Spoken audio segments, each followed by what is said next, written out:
മൂപ്പര് പറയുന്നുണ്ട്, അവരെ ഈ മുജാഹിദീങ്ങളെ അവരെ ഈ വളർച്ചയും വിജയൊക്കെ മൂപ്പര് പറയാ, സുബ്ഹാനല്ലാഹ്, ക്രിസ്ത്യാനികൾ അതിനേക്കാളും വളരുന്നുണ്ട്, യുക്തിവാദികൾ അതിനേക്കാളും സ്ഥാനത്ത് വളരുന്നുണ്ട്, കാദിയാനപ്പുറം വളരുന്നുണ്ട്, കള്ളത്തിരിക്കത്താരം വളരുന്നുണ്ട്, ചെയ്യാമെന്നാളാകുമ്പോ അള്ളാഹു അറിയില്ലാതിരിക്കും.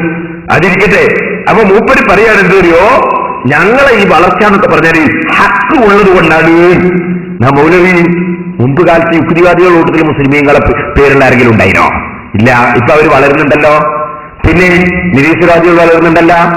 അമേരിക്ക എല്ലാത്തിന്റെയും മേലെ കൈ മറിയുന്നുണ്ടല്ലോ. അപ്പൊ ഹക്കുള്ളത് കൊണ്ടായിരിക്കും അല്ലേ? നല്ല കണ്ടുപിടുത്തട്ടോ മൗലവിന്റെ ഓരോരോ ജിത്തിഹാദല്ലേ. ഇവരുടെ ഹക്കുള്ളത് കൊണ്ടാണ്. അന്ന് കേട്ടോളി, അവരെ ഉഷാറൊക്കെ ഹക്കുള്ളത് കൊണ്ടാണ്. ഇതിന്റെ ഗുണവുമല്ല, ഞങ്ങളുടെ സൗണ്ടിന്റെയോ ശൈലിയുടെയോ ഗുണവുമല്ല, ഞങ്ങളുടെ കയ്യിൽ റബ്ബ് പഠിപ്പിച്ച ഒരു ഹക്കുണ്ടല്ലോ. ആ യഥാർത്ഥമായ ഹക്കിന്റെ പവർ ഞങ്ങളുടെ കൈകളിലുണ്ട്. ആ ഹക്ക്, ആ സത്യത്തിന്റെ ശക്തി ഞങ്ങളിലുള്ളത് കൊണ്ടാണ് ജനങ്ങൾ ഇത് ശ്രദ്ധിച്ച് കേൾക്കുന്നത്. അപ്പൊ കാര്യങ്ങൾ ബോധ്യമായില്ലേ സുഹൃത്തുക്കളെ? ഒക്കെ ബോധ്യമായില്ലേ? ഇവരുടെ ഹക്ക് കയ്യിലുള്ളതുകൊണ്ടാണ്. നിങ്ങൾക്കൊന്ന് കേൾക്കണോ? ഇതെന്താന്നറിയും? മലയാള മനോരമ 2000 ജൂലൈ 22 ഞായർ. ഇതൊന്നും നിങ്ങൾ നോക്കണം.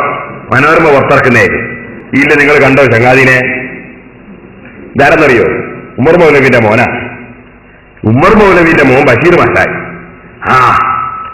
എന്താ സാധനോ, എന്താ അതിന്റെ കോലോ? ഉമർ മൗലവിന്റെ മോനാ. മോനെ മൗലവി ഓന്റെ താടിയെ കുറ്റം പറഞ്ഞാൽ നീ എന്ന് പറയും. എന്താ സാധനമെന്ന് പഠിച്ചിട്ട് മൗലവി പറ അടുത്ത വരവിന്. ഉമർ മൗലവിന്റെ മോൻ ബഷീർ മാഷായി.